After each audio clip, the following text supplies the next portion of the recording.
सरपंच आणि पंचायतच्या कमिटीने केला अन्याय। रत्नागिरी जिल्ह्यातील चुना-कोळवण गावात गावकऱ्यांसाठी मिशन राबवण्यात आले।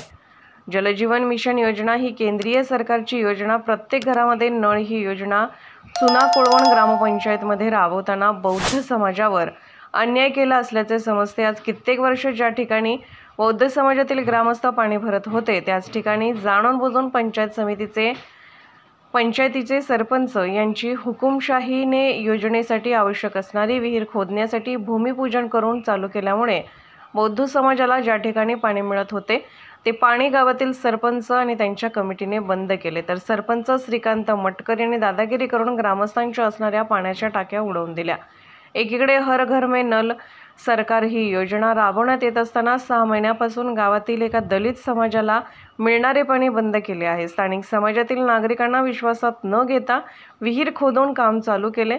त्यामुळे गावात जातीय दंगल घडवण्याचे काम पंचायत करीत असल्याचे दिसत आहे। हे पाणी बंद करताना स्थानिक समाजातील नागरिकांना विश्वासात सुद्धा न घेतल्याचे समजले जाते।